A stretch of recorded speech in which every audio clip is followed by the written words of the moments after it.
एक जहाज समंदर के बीचों बीच खड़ा है। सारे क्रू मेंबर्स मर चुके हैं। उनके चेहरों पर डर है। देखकर लगता है जैसे उन्होंने कुछ ऐसा देख लिया जो उन्हें नहीं देखना चाहिए था।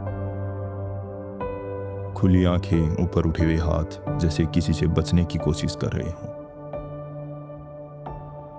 और फिर अचानक जहाज आग की लपटों में घिर गया और धीरे धीरे समंदर की गहराइयों में हमेशा के लिए खो गया। कोई सबूत नहीं, कोई गवाह नहीं, सब कुछ मिट गया।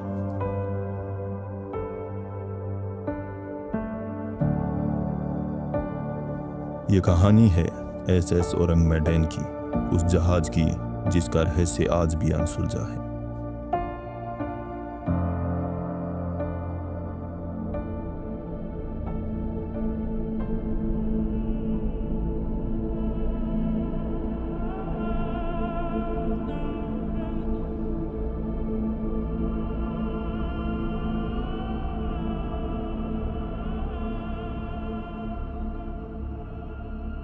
साल था 1947। मलक्का की खाड़ी जो इंडोनेशिया और मलेशिया के बीच है, इसी खाड़ी से SS औरंग मैडैन गुजर रहा था। वो एक डच कार्गो जहाज था और उस दिन इस जहाज ने एक रेडियो पर ऐसा संदेश भेजा जिसे सुनकर रेडियो ऑपरेटर की रूह कांप गई। उस वक्त 2 अमेरिकी जहाज सिटी ऑफ बल्टीमोर और सिल्वर स्टार उस इलाके में थे।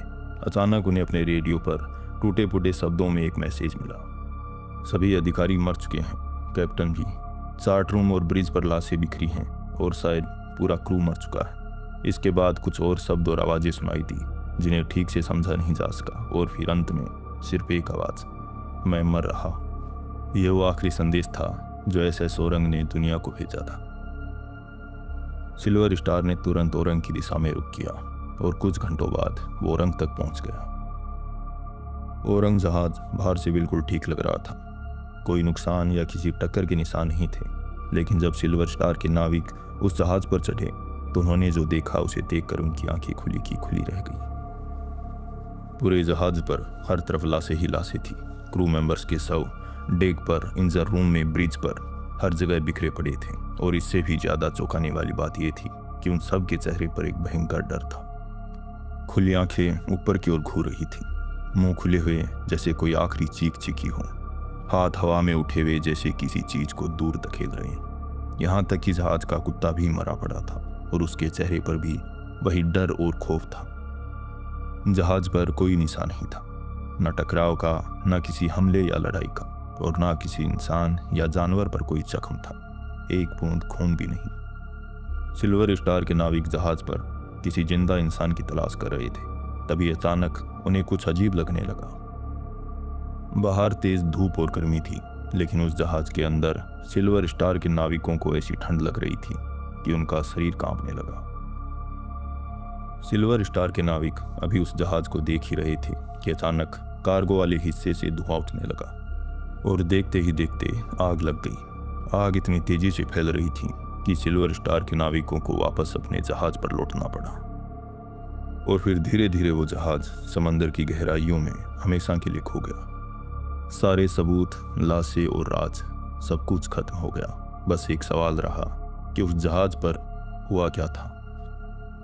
ये केस इसलिए इतना अलग है क्योंकि इसमें हर एक नया पहलू एक नए सवाल को जन्म देता है। सवाल जैसे इतने सारे लोग एक साथ कैसे मरे, वो किससे डर रहे थे, और जब बाहर समंदर इतना गर्म था तो वो जहाज बर्फ जैसा ठंडा कैसे था, और जब जहाज पर कोई नहीं था तो वो आग कैसे लगी। सवाल कई थे पर जवाब कम। इस रहस्य को सुलझाने के लिए दुनिया भर के लोगों ने अलग अलग थ्योरीज दी। आइए एक एक करके इन पर बात करते हैं।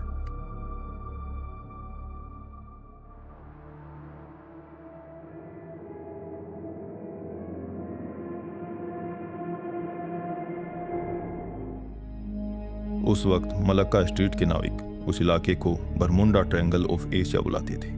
वहाँ पहले भी कई जहाज गायब हो चुके थे।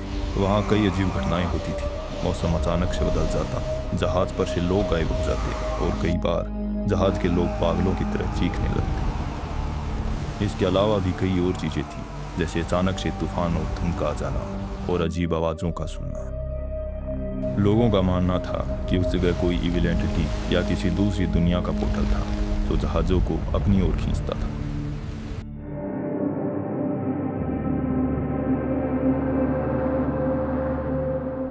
कुछ लोग मानते हैं कि उस जहाज के कार्गो में नाइट्रोग्लिसरीन, पोटेशियम साइनाइड जैसी कोई जहरीली गैस थी जो गलती से लीक हो गई और पूरे क्रू को मार डाला। बाद में इसी गैस की वजह से आग लगी और विस्फोट हुआ। इसके अलावा कुछ का मानना था कि जहाज का इंजन खराब था जिससे कार्बन मोनोऑक्साइड का रिसाव हुआ।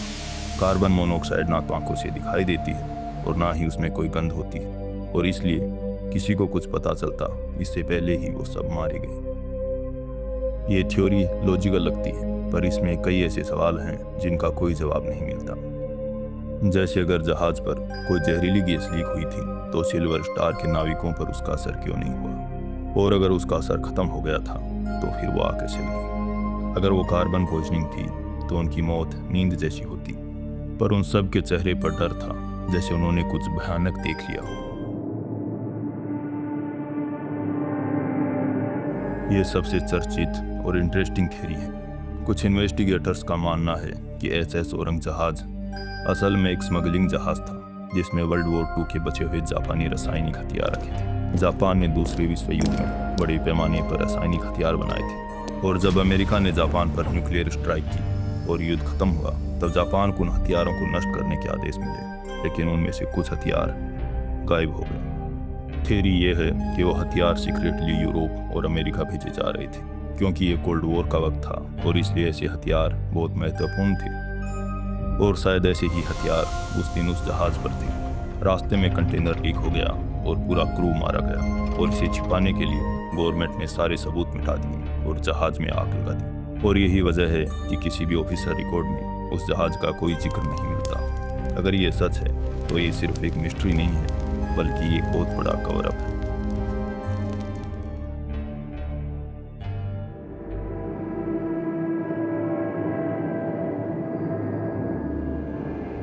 अब बात करते हैं उन तथ्यों की जो रिसर्चर्स और हिस्टोरियंस ने खोजे। इस कहानी का सबसे पहला जिक्र मिलता है 1948 के एक डच न्यूज़पेपर में, और फिर 1952 में एक यूएस कोस्ट गार्ड ने इसे अपनी पब्लिकेशन में इस्तेमाल किया। लेकिन उन दोनों ने ये कहानी सेकंड हैंड सुनी थी, उनके पास कोई भी प्राइमरी सोर्स नहीं था। इस केस में जो सबसे हैरानी की बात है वो ये कि किसी भी ऑफिसर रिकॉर्ड में एसएस औरंग का कोई भी ऑफिसर शिपिंग रिकॉर्ड नहीं है। लॉयड शिपिंग रजिस्टर, जो दुनिया के जहाज़ों का सबसे बड़ा डाटाबेस है, उसमें भी इस नाम का कोई जहाज दर्ज नहीं है। तो अब सवाल उठता है, तो क्या ये जहाज कभी एग्जिस्ट भी करता था? दुनिया के ज़्यादातर रिसर्चर्स और हिस्टोरियंस अब इस निष्कर्ष पर पहुंचे हैं कि या तो ये कहानी पूरी तरह से फैब्रिकेटेड है, या इस केस में केमिकल वेपन वाली थ्योरी सबसे सटीक है। दूसरे विश्व युद्ध के बाद इलीगल स्मगलिंग अपने चरम पर थी।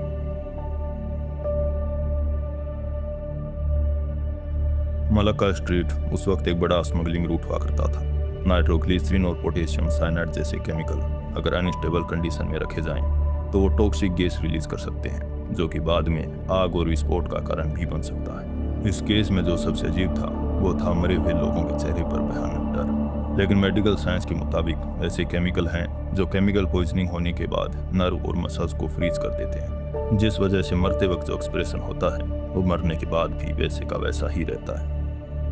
दूसरे विश्व युद्ध के दौरान जर्मन और जापानी सेनाएं अपने दुश्मन पर ऐसी गैसेज का इस्तेमाल करती थी जिससे डर और भ्रम पैदा होता था और अंत में इंसान की मौत हो जाती थी। और शायद कोल्ड वॉर के दौरान यूरोप और अमेरिका ऐसे ही हथियारों का इस्तेमाल रूस के खिलाफ करना चाहते थे, और इसलिए वो उन्हें इलीगली स्मगल कर खिला रहे थे, क्योंकि ऐसे हथियारों का इस्तेमाल युद्ध में करना वॉर क्राइम है। और इसलिए ज़्यादातर लोग ये मानते हैं कि यूएस गवर्नमेंट ने सारे सबूत मिटा दिए और जहाज को समुंदर में डुबो दिया।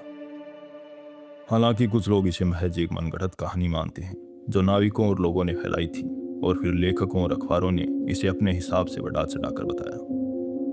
पर चाहे वो एक कहानी थी या एक केमिकल एक्सीडेंट या एक गवर्नमेंट कवर अप या फिर कुछ ऐसा जिसे हम कभी नहीं जान पाएंगे, पर एक बात तय है, ये एक ऐसी कहानी है जो हमें याद दिलाती है कि समंदर की गहराइयों में और इंसानी इतिहास की परतों में अभी भी ऐसे राज दफन हैं जिन्हें शायद हम कभी नहीं जान पाएंगे।